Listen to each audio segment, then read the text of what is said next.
¿Cómo le va? Buenas noches. Esto es Hay Quórum, Ideas en Debate. Enseguida estamos con un analista, estamos con un diputado del oficialismo, tratando todos los temas que vienen. Básicamente hay elecciones en Mendoza, comienzo de campaña, hay elecciones en el Chaco. Todo eso enseguida en Hay Quórum, Ideas en Debate, presentación y empezamos.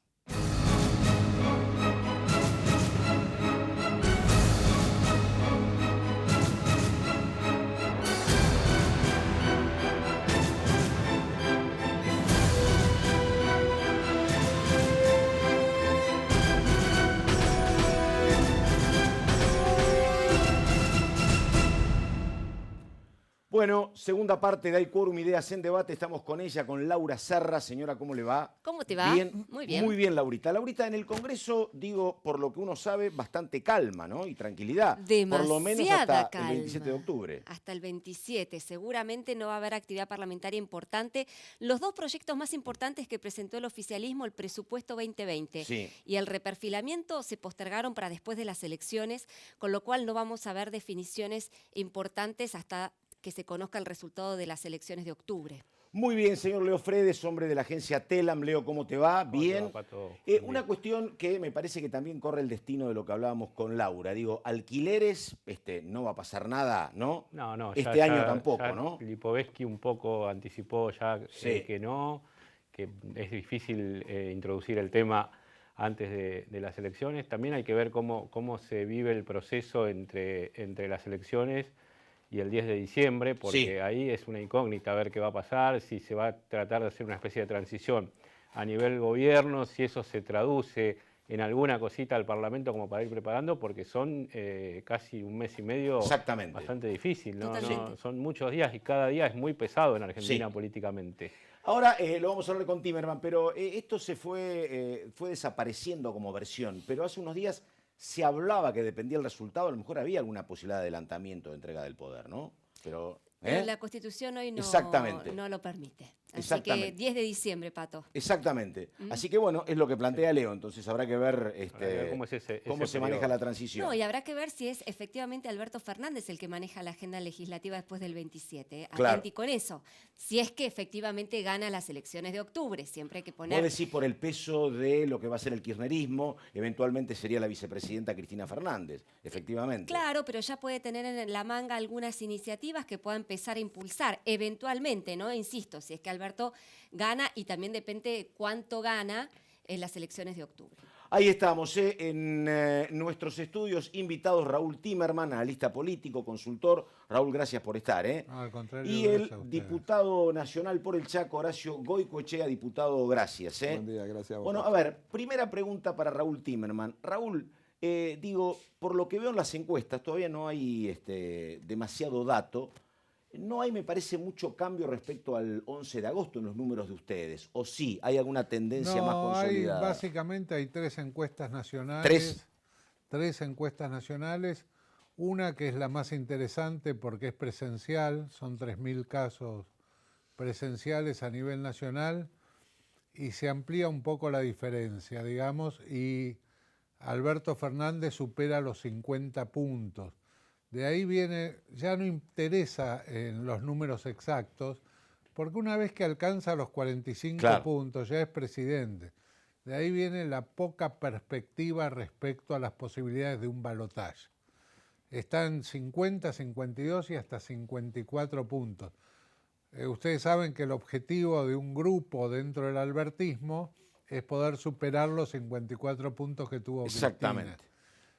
No sé si será posible, pero se dan situaciones como en provincias donde el gobernador local es radical, Mendoza, por ejemplo. Sí, a Lo ver. más posible, Hay elecciones este fin de semana. este sí. fin A de ver. semana, exactamente el domingo, lo más posible es que Suárez sea elegido. Sí. Las encuestas de Elvio Rodríguez, que es también son encuestas presenciales, y es el histórico encuestador mendocino, le da un piso de 9 puntos y hasta 15. De diferencia a favor del oficialismo. A favor del oficialismo, que también ganaría por amplia diferencia la ciudad de Mendoza. Casualmente también es un Suárez, Sí. sobrino del gobernador. Braulio Suárez. Así Sí. es.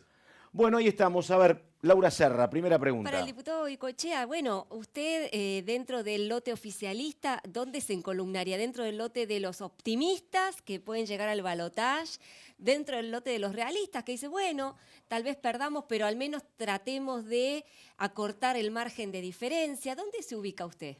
No, yo me ubico dentro de los optimistas, pero con gran dosis de realidad, Laura. En principio creemos nosotros de que hubo un voto tirón de oreja, ¿no es cierto?, en esas PASO, que por otra parte son internas de los frentes de los partidos políticos. No se elegía, ¿no es cierto?, presidente de la Nación, sino que quienes iban a representar en el listado en estas elecciones generales. Esa es nuestra interpretación y es el mismo espíritu de las leyes PASO, ¿no es cierto? Bueno, a partir de eso creo que nosotros pensamos que vamos a tener mejores resultados y aspiramos a estar en balotaje, obviamente. Leo.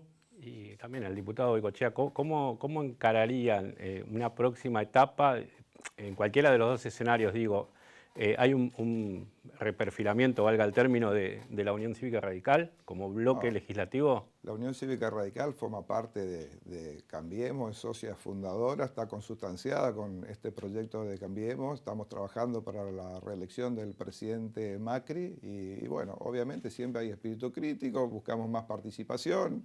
Esto ya prácticamente forma parte de la historia, ¿no es cierto?, de nuestra coalición, pero de ser gobierno nuevamente sí buscaremos ser parte de un gobierno de coalición. Hoy fuimos prácticamente una alianza parlamentaria. Raúl, vos que conocés cuestiones que tienen que ver con campañas, ¿no? Te pregunto, hasta el 11 de agosto me parece a mí que el control que tenía Marcos Peña del tema campañas era casi absoluto en Cambiemos, pero se perdió, hay gente sorprendida, gente enojada. Y ahora uno ve lo que está pasando en Reunión de Olivos. Ayer leía una muy buena nota de una colega de Laura Serra, de Maya Jastreblansky, contando que Pichetto reclamaba otro tipo de spot, después los intendentes amarillos se pintan de celeste o de blanco, pero no de amarillos, todos hacen campaña, plantean reclamos, Elisa Carrió hace campaña por su cuenta. Digo, me parece que esa falta de unanimidad, no sé si ayuda, me parece, ¿no? No, bueno, lo que no ayuda es la realidad. Claro, digamos. claro. No es casual el resultado que se obtuvo el 11 de agosto y no fue por la calidad de las campañas, al contrario. La campaña de Juntos por el Cambio fue muy buena. Yo creo que si no hubieran tenido una campaña tan buena, tan personalizada, llegar con mensajes presidenciales a cada uno de los interesados, hubieran tenido 3, 4 puntos menos. Fue muy buena la campaña. Pero la realidad no les ayuda, digamos. La percepción de la gente es que este gobierno no gobernó bien y a la gente le va peor que antes y quiere un cambio. Así como en el 2015 quiso un cambio, ahora nuevamente la gente, muchos de los que quisieron ese cambio, dijeron, bueno, pero no era el cambio que yo quería otro cambio. Entonces ahora se dio vuelta la situación. Y lo que decís respecto a los que no se pintan de amarillo es verdad, el caso de Martiniano Molina, digamos que salió con los afiches celestes y las instrucciones para corte de boleta. En el caso de Martiniano también, claro. Sí, pero en el caso de Martiniano es algo así como la vuelta a las fuentes. La vuelta a la casa de los viejos. El padre es un reconocido dirigente peronista de Quilmes. Así claro. es. El caso más llamativo... Presidente del Consejo Deliberante creo que fue. El caso más llamativo es el de Grindetti, porque Grindetti viene del riñón del macrismo, Franco Macri, Mauricio Macri, es del riñón, que en el sitio oficial del municipio de Lanús estén las instrucciones para el corte de boleta, es una cosa un poco inesperada. Fue el secretario de Hacienda de Macri, jefe de gobierno, además. Claro, totalmente. Laurita, no, a ver. diputado, justamente hablando del tipo de campaña, ¿no? Recién Raúl hacía referencia a una campaña muy personalizada por medio de redes, pero ahora el oficialismo, el comando de campaña del oficialismo va a apostar una campaña mucho más personalizada en lo territorial, digamos, con una caravana, 30 ciudades en 30 días, como a la vieja usanza, ¿no es cierto? ¿No? Al viejo estilo, digamos, de los radicales que van a las plazas, que van a las calles, a abrazarse con la gente, digamos, a tener contacto más cercano con el votante. ¿Cuál de las dos campañas se siente usted más cómodo? Yo en las dos, yo creo que en simultáneo, me parece que la mejor propaganda política del presidente de la Nación es la gestión, ¿no es cierto?, en estos últimos 60 días. Nosotros cuando, en ese cambio que proponíamos en el 2015, yo encabezaba, me acuerdo, diputados nacionales, candidato a diputado nacional, hablábamos de la institucionalidad, Laura, y yo creo que finalmente estamos haciendo gala de esa institucionalidad. Nosotros vamos a terminar un gobierno no peronista. Yo soy radical, nosotros lamentablemente hemos siempre acusado, ¿no es cierto?, esos golpes o de Estado militar o golpes de mercado, y bueno, hoy con el presidente Macri estaríamos terminando una gestión. Es un proceso extraordinario en la vida institucional argentina. También hoy decíamos el Congreso paralizado, más allá de que no estén convocadas las comisiones. Te quiero contar que el lunes como Comisión de Deporte hemos recibido y hemos entregado premios a ganadores de los Juegos Panamericanos y Parapanamericanos. Ayer nos hemos reunido con gente de la OCDE, también hablando de una agenda de futuro en lo que es innovación y tecnología. Esta mañana hemos presentado un proyecto de ley que propiciamos, ¿no es cierto?, promocionar la creación de un Tribunal Internacional de la Niñez. O sea que esas son las instituciones y me parece el verdadero valor, ¿no es cierto?, de cada uno de los gobiernos, y va a ser la impronta del presidente Macri, más allá de que hoy la economía transitoriamente no nos esté acompañando. Pero bueno, también sabemos como dato positivo que el país está en superávit comercial, tenemos un superávit de 1.100 millones de dólares, y lo dijo muy bien Lacunza cuando, y yo se lo decía ayer a los invitados de la OCDE de España, que los últimos 100 presupuestos de la Nación, de los últimos 100 años, 91 fueron deficitarios. O sea que también en esa institucionalidad, todos los argentinos, cualquiera sean las fuerzas políticas, nos estamos poniendo de acuerdo que tenemos que tener presupuestos equilibrados, con un equilibrio fiscal, que debemos exportar, ¿no es cierto?, darle valor agregado a nuestra gran producción primaria, que es la manera de ingresar dólares genuinos, que necesitamos transparencia en lo que son los actos de gobierno y lo que son las estadísticas. O sea que yo creo que cualquiera sea el resultado de las elecciones del 27 de noviembre, el país ha tomado un norte y yo creo que es lo mejor que le puede pasar a la nación. Estamos enseguida con Raúl Timerman y lo que puede pasar con la capital federal, la ciudad, escenario que también tiene una disputa aparte por el tema de si hay o no segunda vuelta para Larreta y para Lames. Enseguida, antes, pregunte, Leo, vamos. Sí, a Timerman un poco con el tema de las campañas. Pichetto salió a decir que por ahí no está bien dirigida la campaña de Cambiemos o de Juntos por el Cambio, en el sentido de que se le habla a los mismos, se les habla a los que ya están convencidos, y un poco le pasaba también al kirchnerismo con la Cámpora en 2014-2015, que internamente algunos se quejaban de, le estamos hablando a los que están convencidos, tratemos de llegar a la gente que no nos vota. ¿Tienen un problema los oficialismos o estas fuerzas que gobiernan en decir a dónde va el mensaje? Yo creo que son situaciones diferentes, digamos. Lo que vos decís tiene un cierto viso de realidad, pero son situaciones diferentes. En el caso, era muy complicada la candidatura de Daniel Scioli. Era un esquema político complicado. Cristina no le dio todo el apoyo que Daniel hubiera requerido. Le pone a Zanini de candidato a vicepresidente y en Córdoba pierden por... Claro. Bueno, básicamente la elección se pierde en Córdoba.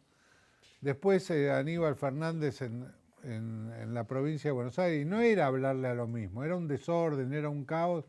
No había jefe de campaña, digamos. Yo la seguí de cerca. Es más, yo seguí de cerca las dos campañas. Y escribí un libro después sobre esas dos campañas con mi socio. No, ahora es verdad. Lo que dice Pichetto tiene razón, porque vos fijate, el primer comercial de Juntos por el Cambio es un comercial que se podría... Sinteticemos los tres comerciales que aparecieron de las tres fuerzas principales. Juntos por el Cambio es nosotros somos los buenos. Esa es la síntesis de ese comercial. Claro. El comercial que hace Consenso Federal o... Sí, ¿se llaman? Labaña. Sí, Labaña.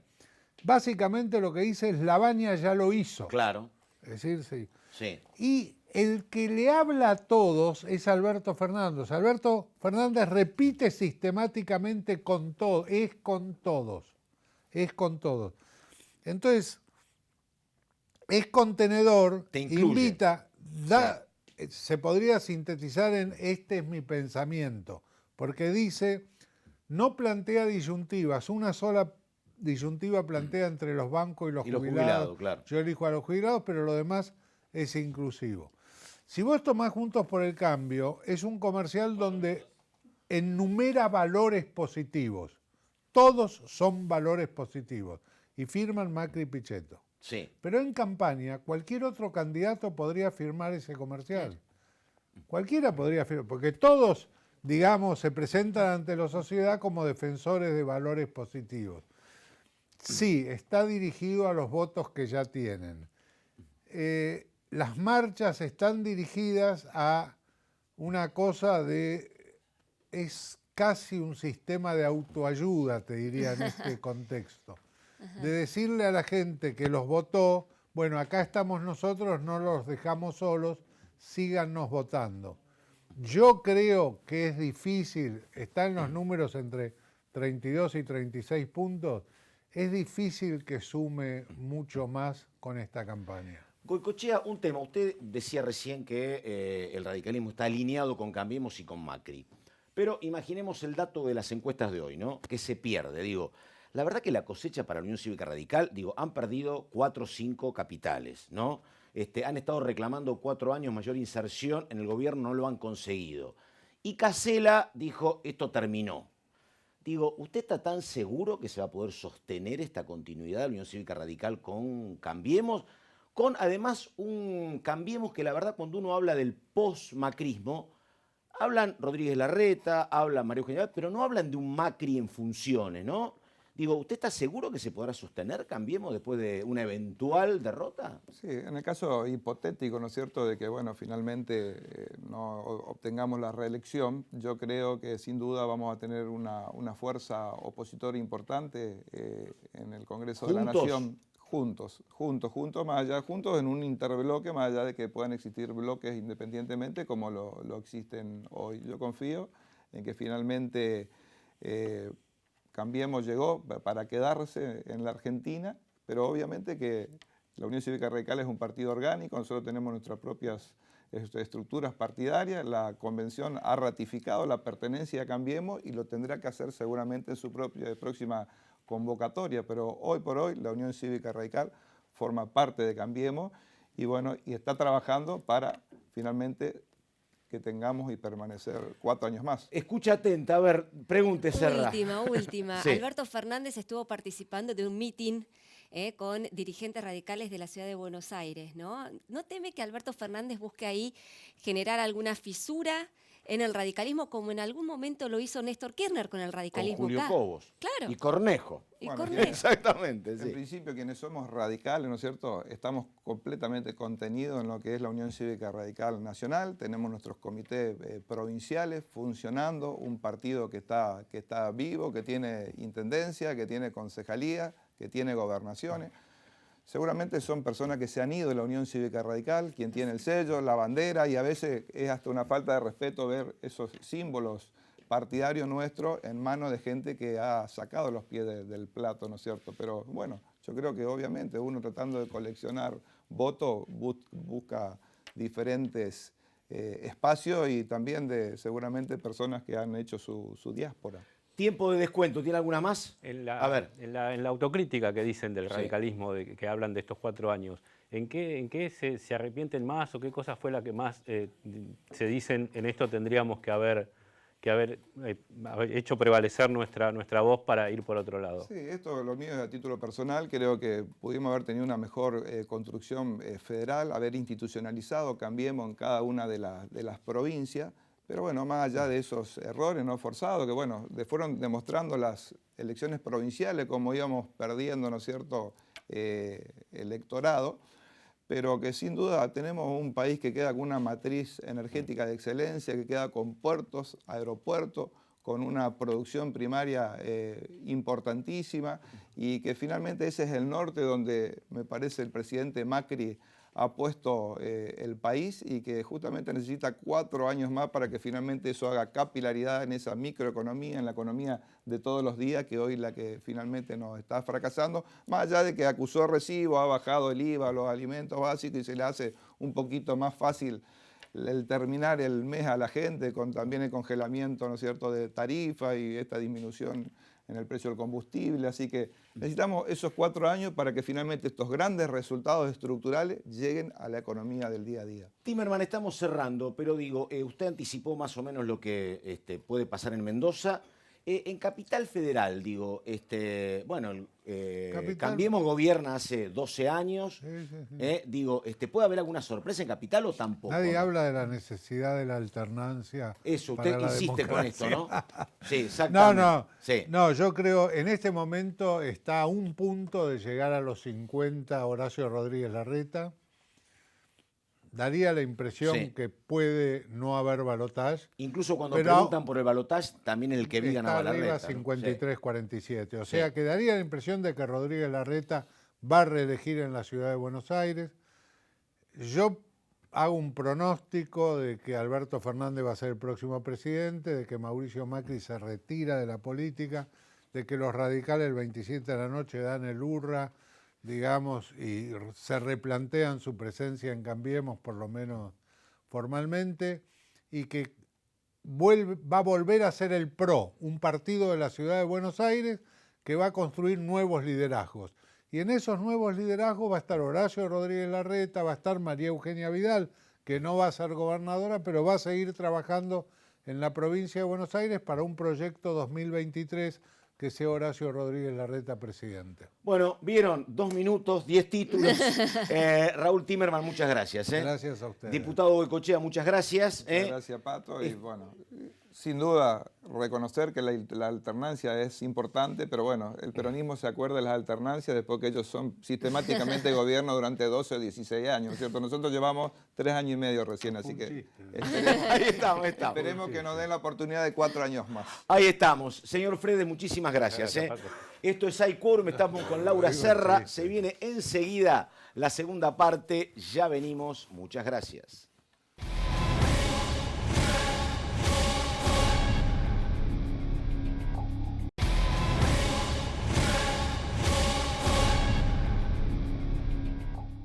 Bueno, segunda parte de Hay Quórum, Ideas en Debate. Estamos con el señor Fernando Fraquelli. ¿Cómo le va? Fraquelli, ¿cómo Muy le bien, va? muy Un bien. gusto tenerlo otra vez acá. Gracias. Estamos como siempre con Laura Serra en este bloque, porque obviamente es el tema de todo lo que se refiere a lo que está pasando y lo que viene, que es la economía. Estamos con Alejandro Banzas. Alejandro, muchas gracias por estar. Y estamos también con Federico Cuomo, que es un experto y un referente en todo lo que tiene que ver con pequeñas y medianas empresas. Federico, gracias por estar.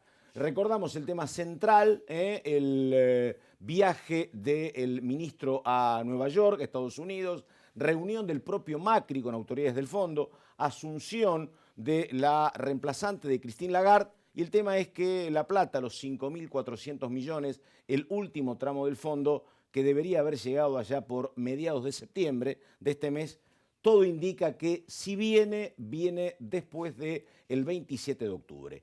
Alejandro, ¿eso es un problema grande? ¿Es una cuestión asimilable? ¿Hay que esperar contando lo que tenemos de reserva? ¿Cómo se vive eso? Bueno, por un lado creo que era previsible porque de alguna Sí. manera el mismo Alberto Fernández manifestó que en sus conversaciones con el Fondo Monetario cuando vino aquí de visita planteaba la necesidad de tener en cuenta que el traspaso de mando, en caso obviamente que gane él, va a llevar un tiempo Sí. y estábamos, digamos, ya incumpliendo algunos de los condicionantes del Fondo Monetario, ya que parte del paquete de dólares que llegó a la Argentina en el último año se utilizaron para lo que vulgarmente denominamos la fuga de Claro. capitales. Entonces, en ese sentido, obviamente, no era recomendable gastar los últimos cartuchos que quedaban en términos de dólares. De todos modos, además de los 5.400 millones Sí. de dólares, hay algún adicional que se recibiría el año próximo, el 2020 y el 2021. Creo que de alguna manera las reservas llegan muy justitas. Sí. Y perdóname, si hay ansiedad y nerviosismo, ¿el dólar puede seguir aumentando o no? El dólar puede seguir aumentando, de hecho yo creo que el gobierno ya está teniendo en consideración la probabilidad de disminuir las compras para los individuos de $10.000 a un monto Más control menor. para los que compraron hasta 10.000. Mucho más control. En un ratito viene el padre Paco Olveira para ver lo que está pasando con la situación social en el conurbano en la República Argentina. Estamos enseguida con Laura, con Fraquelli. Una pregunta para Cuomo. Cuomo, también hoy se conoció el decreto por el cual los privados tienen que pagar el bono de 5.000. No hay bono para el personal rural, no hay bono para el personal doméstico, para muchos empleados públicos. Pero pregunto, el bono para los privados, las pymes, ¿qué porcentaje de las pymes puede pagar este bono? Nosotros estimamos que el 10%. ¿10%? Sí, serían 50.000 empresas, eso alcanzaría con suerte a más de medio millón de empleados. El año pasado se dio un bono similar de 2.500 pesos en 2 tramos, o sea 5.000 total también, y el año pasado lo dieron el 40% de las empresas. No es obligatorio, la redacción del decreto lo tengo acá. A ver, ¿qué dice? A ver, es muy no ambiguo. A ver. Páguese una suma de 5.000 pesos, la cual se abonará en el mes de octubre o en los plazos, cuotas y condiciones que establezcan las partes signatarias de los convenios colectivos de trabajo. Es muy ambiguo, es muy laxo. La verdad que es muy confuso la situación, sobre todo para los empresarios pymes que están, por un lado, viendo cómo pagan el salario, no el bono. Y con mucho hijo y entenado además, ¿no? Porque digo, el gobernador de Santiago del Estero dijo paga un bono de 18.000. Ahora a lo mejor en la provincia de al lado no hay plata y no cobrás el bono, ¿no? Y lo mismo pasa con los municipios. Y lo mismo pasa con las pymes. Claro. Hay pymes hoy que están perdiendo dinero hace un año, que están viendo cómo llegan, si se reactiva, si no se reactiva, si se confirma la elección, como decía Alejandro. Y mientras tanto, ¿cómo hacemos? Todo esto nos parece que mete ruido también en la relación entre los empresarios y los trabajadores. Claro. Entonces, es complicado. Pregúntelo, pero lo cierto es que Alberto Fernández, quien es favorito para ganar las elecciones, está hablando de un pacto social, de una tregua por 180 días, todavía no está dispuesto el plazo, pero sí una tregua, un pacto social que congele los precios y que congele salarios. ¿Esto es factible? Yo creo que sí. Mientras podamos construir una mesa sensata, con representatividad, porque el problema del bono también es que a las pymes no nos consultaron, por ejemplo. Entonces, sensata, con representatividad, y un lugar donde me parece que es el momento, el fin de este año es el momento en el cual los argentinos vayamos a una mesa, en vez de a pedir, a poner. Entonces, en base de eso, ahora habrá que arreglar, yo no soy economista ni mucho menos, habrá que arreglar la macroeconomía, estabilizar. El congelamiento de precios, se está hablando también que antes hay que recomponer los salarios. Eso a las pymes también nos sirve. Ojo, nosotros queremos del bono. Si hay poder adquisitivo, vendes más. Exactamente, claro. Nosotros queremos del bono, no podemos, pero necesitamos darlo. Claro. A ver, esto nosotros lo dijimos, somos 10 asociaciones de pymes que estamos diciendo esto mismo. Ahora, ¿cómo hacerlo? A mí me parece que hay que ser consciente que el próximo gobierno va a asumir en una condición muy delicada de la economía, en una condición social muy delicada, y vamos a necesitar un montón de ideas más bien creativas, te diría, porque no sé cuántos recursos van a hacer. Y en esa creatividad me parece que las pymes tenemos mucho para aportar, porque es la misma creatividad con la cual hacemos negocios, compitiendo en mucha diferencia en nuestras mismas empresas. Yo compito con una multinacional francesa que pone en un día de facturación de publicidad lo que yo facturo en un año. Bueno, esa misma creatividad me parece que hay que llevarla al pacto social, sobre todo priorizando a quienes peor la están pasando, ¿no? Pregunte, a ver, Fraquelli. De aquí a las elecciones falta casi un mes. A la posibilidad de un pacto social que pueda lanzar Alberto Fernández si es que gana las elecciones, va a faltar 2 meses o 2 meses y pico.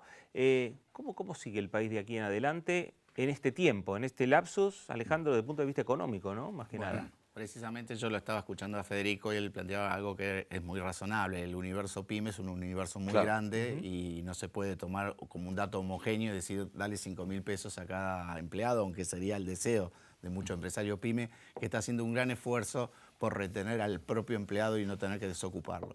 Ese es un primer punto. El segundo punto, estamos en una situación donde el sistema financiero no está haciendo soporte, las tasas de interés son violentas, la recomposición del capital de trabajo en las pequeñas y medianas empresas es muy necesario, muy complicado el día a día, y estamos a nada más que 45 días prácticamente de llegar a diciembre, donde hay que afrontar salarios y aguinaldos. Entonces, digamos, es un momento complicado. Ya te digo, el horizonte es un horizonte del día a día. Nadie descarta que pueda haber alguna sacudida de cambiaria todavía mayor a la que ya hemos tenido. Ojalá que no, porque no beneficia a nadie, esto es una realidad, y mucho menos al asalariado. Pero yo creo que está descontado el mercado, llamémoslo así, ya ha descontado el triunfo de Alberto Fernández, ¿no? Entonces no creo que por ese lado se le pueda achacar a las expectativas del mercado cambiario un problema de quién gana las elecciones, sino un problema estructural que tiene la economía y que fue un escalón más, digamos, de la caída del nivel de actividad, del aumento del nivel de precios, de la desocupación. Esto era algo que ya estaba sintiéndolo la economía, no era necesario un resultado electoral. Federico, una pregunta que tiene que ver, hoy hablaba con un experto en temas impositivos, ¿no? Que también planteaba la queja porque dice que hay como mucho ahogo. Este era representante del sector de aguas gaseosas particularmente, que dice, ahí está, bueno, mira, no sabía. Tenés tasas municipales, impuestos provinciales, impuestos nacionales, nos matan, creo que era más del 50% del precio final del producto tiene que ver con carga impositiva. ¿Eso es así? Sí. Cierto, vos vendías aguas gaseosas, efectivamente. Y eso, ahora escúchame, ¿se puede bajar esa carga impositiva? Yo creo que hay que bajarlo. O sea, no es un problema si se puede o no se puede. Hay una además de la carga. Si no lo tenés que trasladar a Pero precio, además de la carga, hay una complejidad que es como que hay que ir a Harvard 7 años para entender cómo vender una botella de agua. Claro. Muchachos, o sea, o lo hacemos sencillo o nos dedicamos a estudiar el chino mandarín. No, sí. Yo vengo a poner un capital, a generar un producto, a buscar mi mercado, a venderlo, a pagar todo lo que tengo que pagar y a llevarme mi renta.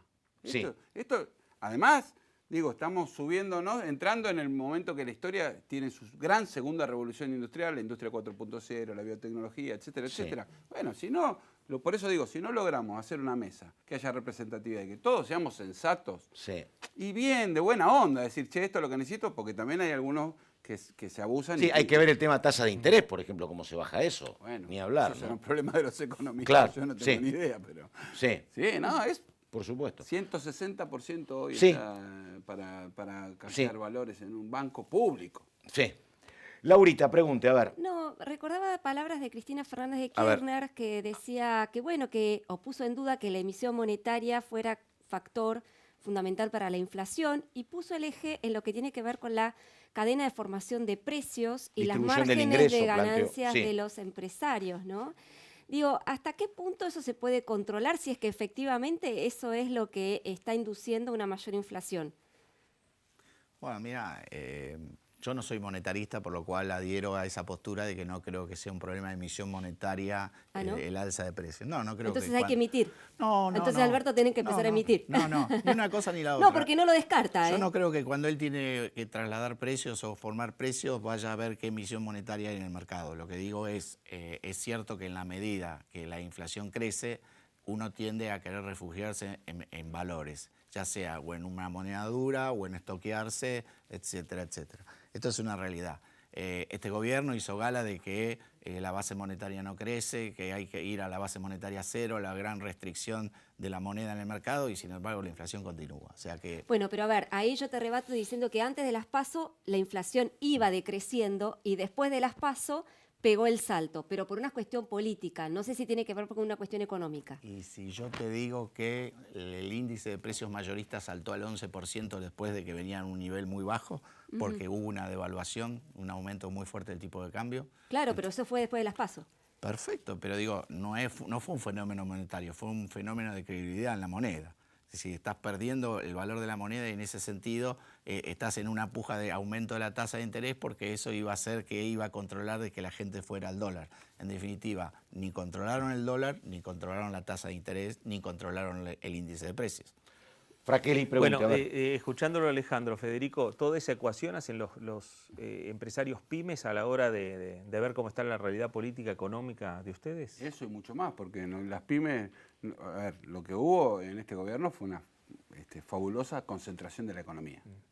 Y una pyme, a ver, él decía recién, cuando yo fijo los precios tengo un tope que es el líder de mi mercado, de ahí tengo que estar 20% abajo, por lo menos 20% abajo.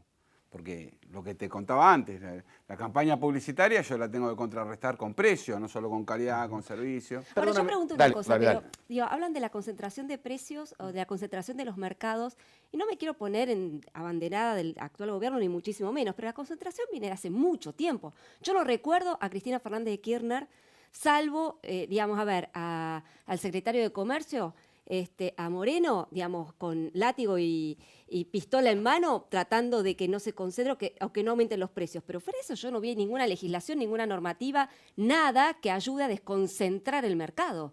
Digo, quizás este gobierno no hizo nada, estoy de acuerdo, pero el anterior tampoco. Yo creo que este gobierno lo empeoró. Ajá. Además que la concentración es un fenómeno mundial. Hoy 8 personas, hoy bueno, 8, en contexto, 8. Claro. O sea, casi los que estamos acá en este estudio tienen la misma riqueza que el resto de los seres humanos en el planeta. Eso es un fenómeno mundial. Ahora, yo creo que más que controles lo que hay que hacer es más oferta. Hay que hacer lo que yo creo que, por supuesto que hay que hacer controles, pero lo que hay que hacer es incentivar la oferta. ¿Cómo hacemos para que crezcan un montón de ofertas, para que un montón de empresas, para que esas empresas sean competitivas, tengan acceso a mercados, a créditos? Vuelvo a insistir el tema del 4.0, ¿cómo hacemos para interactuar todo eso con la ciencia y la tecnología? Digo, me parece que es un fenómeno mundial. Ahora, este gobierno lo empeoró. Digo, pregunte, Frangeli, a ver. De las farmacias en la provincia de Buenos Aires, que lo frenó el Colegio de Farmacéuticos en un laburo bárbaro, pero si no, hoy tendríamos una farmacia en toda la provincia. Federico, ¿ustedes tuvieron oportunidad de reunirse con Alberto Fernández, digo, como candidato para que les cuente, escuchar de ustedes la realidad, más allá de que él puede conocerlo, pero además que les cuente qué medidas pueden llegar a tomar para reactivar el sector, reactivar la economía? Nos reunimos, tuvimos algunos contactos, estamos esperando, estimo que la semana que viene o la otra nos vamos a juntar esta decena de organizaciones pymes, como te decía, con él, pero me parece que la línea que él está diciendo es clara, que es encender la economía. Nosotros lo que decimos es que encender la economía es con las pymes, y nos parece que nos deja tranquilo por lo menos esta cuestión de correr el eje de lo financiero a lo productivo, y hay que ver cómo se implementa eso. Nosotros estamos haciendo propuestas también de tipo de implementación. Un ejemplo de cosas que yo vengo diciendo, y vuelvo a lo creativo, ¿no? En Argentina el Estado le compra solo el 6% a las pymes. En Estados Unidos le compra el 22%, en Italia le compra el 49%. Claro. Bueno, eso con una decisión política, escuchando al sector, porque ahí hay que simplificar regímenes. Que alguna vez intentó y no prosperó, ¿no? Alguna vez intentó. Se hizo el compre nacional que no era compre pyme. Claro, y no, claro. Pero también, a ver, ese problema, vuelvo al tema del bono, ese problema. Yo no puedo hacer un sindicato de conductores de televisión, porque no soy conductor de televisión. No tengo ni idea de lo que es estar en tus zapatos, ni qué te están diciendo por la cucaracha, etcétera, etcétera. Esto es lo mismo. Para simplificar y para que las pymes puedan ser más proveedoras del Estado, tienen que hablar con los representantes de las pymes. Exactamente. No con un tipo que se pone trajo y le gusta ir a ver al ministro Sica. Perdóname, el consumo de leche, que es un dato muy preocupante, cayó 13%. Digo, ¿en la venta de aguas gaseosas también te cae a vos o más o menos? Sí, yo estoy al 26% de lo que vendía hace 4 años. 26%. No, 26 menos. No. El 26, o sea que pariste 74. Exacto.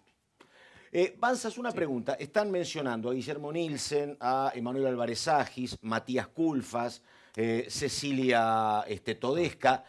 Digo, ¿los conocés a alguno de ellos? ¿Qué crees que viene? A ver, en materia C, si le toca ganar a Fernández. A ver, sí, yo los conozco, son todos muy buenos profesionales, cada uno en lo suyo. Me gustan más algunos que otros. Sí. Yo creo que Fernández va a buscar un equilibrio, sí.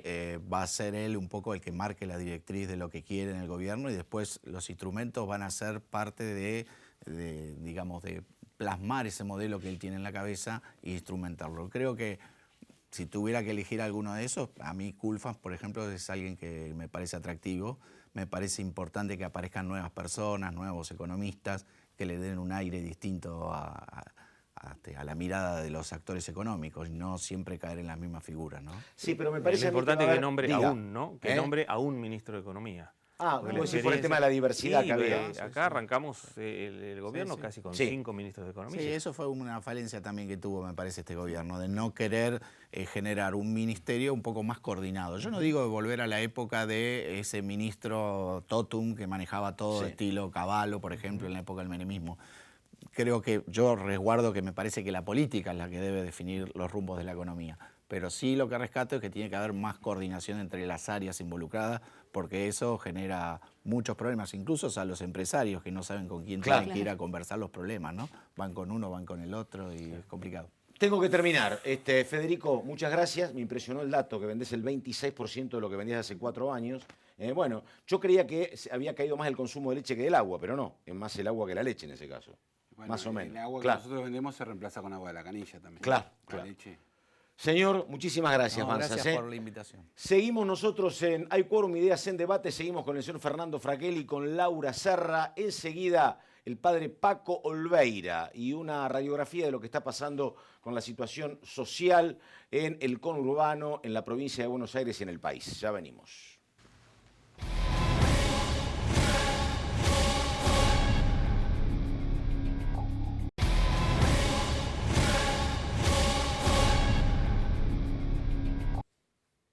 Bueno, estamos en el último tramo de Hay Quórum, Ideas en Debate. Estamos con Fernando Fraquel, estamos con Laura Serra y con el padre Paco Olveira. Gracias por estar, padre. Por favor, gracias. Bueno, a ver, Paco está radicado en la Argentina ¿desde qué año? ¿82, 83? ¿Cuándo llegaste, Paco? 87. Ah, 87. 87. Gobierno de Alfonsín. Sí, al poquito tiempo empezó la hiperinflación. Claro, bueno. Y estuviste trabajando en Puerta de Hierro en La Matanza, estuviste trabajando en la Isla Maciel. ¿Ahora dónde estás? Ahora estoy en... Caballito estuviste un tiempo, ¿no? Un tiempo cuando llegué. Y ahora vivo en un asentamiento en la zona de Libertad en Merlo, provincia de Buenos Aires. Bueno, a ver, Paco, ¿cómo definís la situación? E incluso tenés background, tenés antecedentes de otras crisis. ¿Y cómo está la situación ahora en Libertad, en Merlo, por ejemplo? ¿Cómo está la situación social? ¿Hay más gente sin trabajo, más gente con problemas de alimentación? ¿Cómo es la descripción? De verdad que la situación en los barrios en general, yo puedo hablar directamente de la Isla Maciel, porque sigo acompañando la Fundación Isla Maciel, y en el asentamiento Eva Perón. La verdad, pero en general en todos los barrios la situación es dramática. Realmente es dramática. Trabajo, lo que es trabajo formal, no existe, pero hoy en día las changas también son prácticamente inexistentes. Hoy hay changas de me pongo un puestito y vendo tortilla, pero en la otra cuadra hay otro que vende tortilla, en la otra cuadra hay otro que vende tortilla, la tortilla está a 50 pesos y vos no tenés para. Entonces dura una semana. Se vende hasta acá en la Puerta del Congreso también, en Rivadavia y Callao también se vende la tortilla. Bueno, pero te dura una semana, 2 semanas ese emprendimiento, al final te terminás comiendo vos la tortilla. Microemprendimientos, para decirlo irónicamente, de ir a buscar a la basura, a ver quién llega primero, a ver qué se encuentra. Y si se come es por las organizaciones sociales, las organizaciones religiosas, Iglesia Evangélica, Iglesia Católica, que estamos dando de comer con comedores absolutamente desbordados en nuestros barrios. Pregunte, Laurita. Se armó toda una polémica, ¿no? A partir de la discusión de la ley de emergencia alimentaria, sobre si hay hambre en la Argentina o no, ¿no? Entonces tenemos voces que dicen que sí, que efectivamente, como usted dice, hay una situación dramática, y otros que dicen, efectivamente, hay pobreza, pero no hay hambre en la Argentina. Esto no es África o sectores de África. No, hambre no hay, digamos. Sí, una situación social complicada, seguro. ¿En qué lugar te pones y si es que te pones en alguno de los lugares? Hay hambre en la Argentina. Ahora, si lo que queremos decir con hambre es ver los chicos del África que se mueren así, no lo tenemos. Ahora, que claramente en nuestros barrios la gente no está haciendo 4 comidas, con mucho esfuerzo los niños comen en el comedor más o menos de la escuela y después donde tienen un comedor que como el nuestro da la cena a la noche. Si no, muchas veces se van sin cenar a la cama. Mucho más los padres, porque todavía lo poquito que hay se da para los hijos. Pero yo digo que es más grave que en África.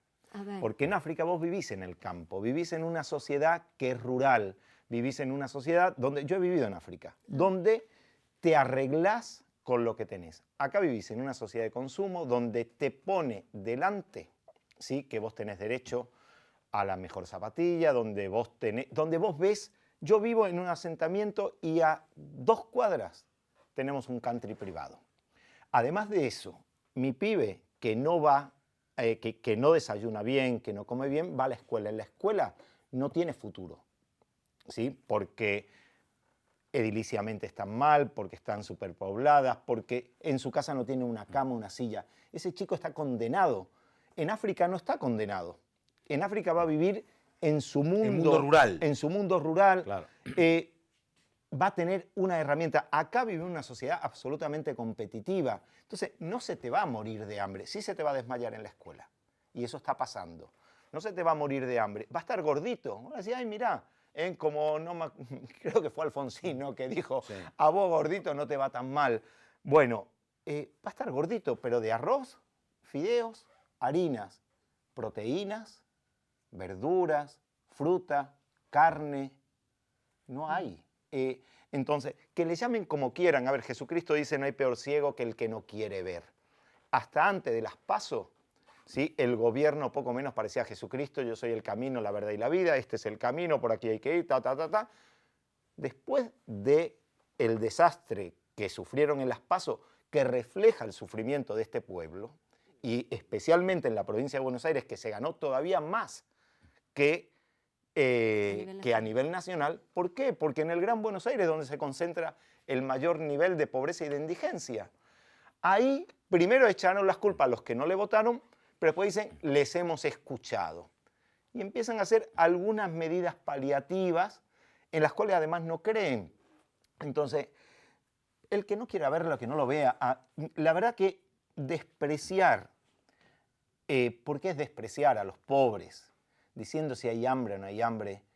Veamos la realidad. No, la emergencia alimentaria dijeron que estábamos haciendo campaña política hace 3 años, ¿sí?, que los curas nos hacían por los pobres, que organizaciones sociales venimos pidiendo la emergencia alimentaria, que no es más que cambiar presupuesto que no se utilizó, como en vivienda, como en un montón de lugares, cambiarlo y agilizar la forma y poner un poco más de dinero. A ver, padre, pregunte, a ver. ¿Alcanza, padre, con la emergencia alimentaria o los resultados electorales marcan que hay una expectativa de cambio, principalmente en la provincia de Buenos Aires, donde hubo una diferencia mayor? Ahora, hasta que se produzca ese cambio, después de las elecciones del 27 de octubre, falta un tiempo. Hay medidas que hay que adoptar. Ayer habría que haberlas adoptado.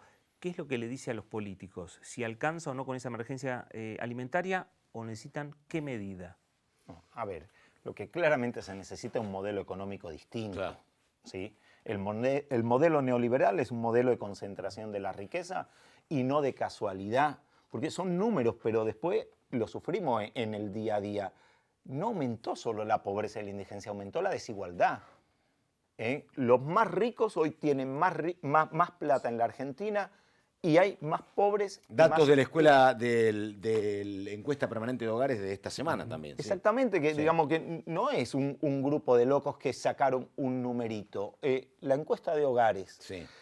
Entonces, lo que necesitamos es otro modelo económico. Claramente el neoliberalismo concentra la riqueza, el único Dios que tiene es el mercado, dice que el mercado se autorregula, eso es lo que hizo este gobierno, liberalizó todo el mercado y al final tuvo que poner un control de capitales.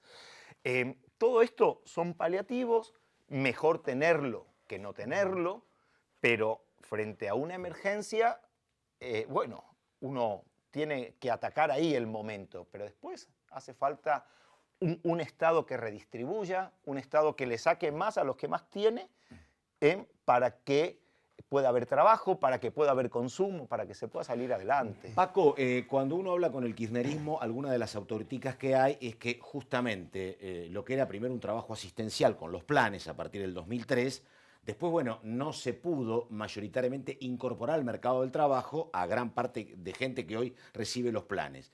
La pregunta es, vos que estás en el territorio adentro, ¿cómo se podría hacer para que ese chico que vos contás, que no tiene futuro porque va a la escuela está en malas condiciones, no tiene una luz adecuada en la casa, digo, para que ese chico sea competitivo Con un chico que vive en Caballito es como muy complicado. Encontrar trabajo está cada vez más tecnificado todo. Digo, ¿cómo se podría romper con eso que es casi como un sino, no solo de la Argentina, sino de Latinoamérica, me parece, ¿no? Hay ejemplos ahora que Bolivia parece que arranca, digo, pero ¿qué ves para que la cuestión sea más integradora y que consiga trabajo? El chico que vive en Libertad y el chico que vive en Villa Pueyrredón acá. Primero hay que tener una buena alimentación y que Sí, cada claro. uno pueda comer en su Claro, casa. exactamente. ¿Sí? Yo no tengo ninguna ganas de dedicarme a los comedores. Claro. En segundo lugar, tenemos que tener una buena educación. ¿Sí? Sí, Tenemos, invertir en educación y en alimentos, si vos sí.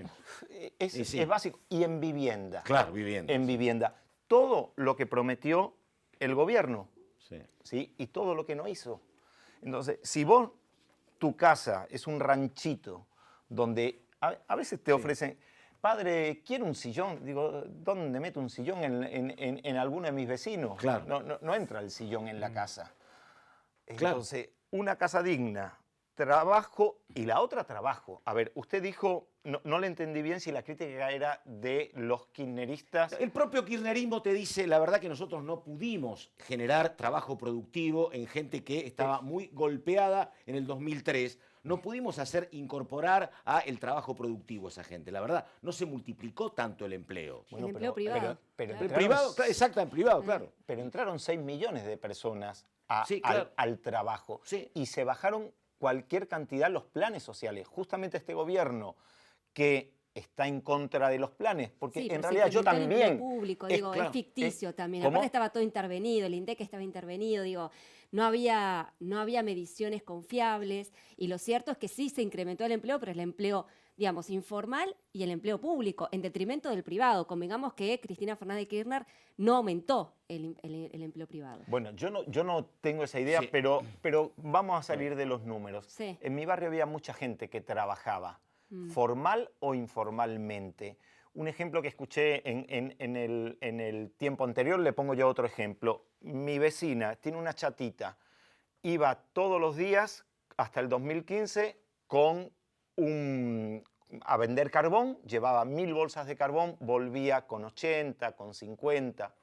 Hoy lleva 300 y vuelve con 200, con 250. Dice, ni para pagar el gas. Claro. ¿Por qué? No, claro. Porque se rompió toda. Y si eso lo toda contaba la Daniel cadena. Arroyo, efectivamente. Si el trabajador en blanco tiene menos poder adquisitivo, ni hablar en el no registrado. Bueno, parte de la plata que antes se gastaba en consumo, ahora se paga en tarifa, por ejemplo.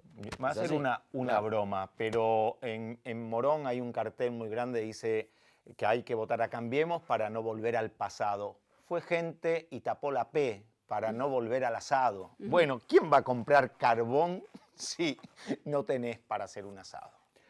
Tenemos que terminar. Señor Fraquel, ¿le quedaba algo pendiente? Que lo vi ahí. A ver, diga. No, le quería preguntar un tema, aprovechando Sí. la presencia del padre. En este armado político de este cambio de postura que tuvo Cristina Kirchner, la sumatoria a Alberto Fernández, a Sergio Massa, a los gobernadores, ¿el Papa Francisco tuvo algo que ver o no? La verdad que no tengo la menor idea. Nunca fui papista. Hoy tengo un papa que nos representa, a los curas de Noción por los Pobres. Creo que es una voz mundial. Hoy, sin ir más lejos, hay un libro, El Papa Verde, sobre el tema del cuidado de la madre tierra y de la casa común. Y él hace el prólogo y dice, necesitamos una revolución desde abajo. La verdad que nos representa ahora. Si tuvo algo que ver o no, no lo sé, pero si tuvo que ver, lo felicito, lo aplaudo. Paco Olveira, andaluz, hincha del Málaga. Paco, muchas gracias. Por favor, a ustedes. Tenemos que terminar. Laura Serra, muchísimas gracias. Señor Fernando Fraquelli, un gusto Por favor. tenerlo de vuelta. Gracias. Esto fue Hay Quórum, Ideas en Debate. Volvemos en una semana. Muchas gracias.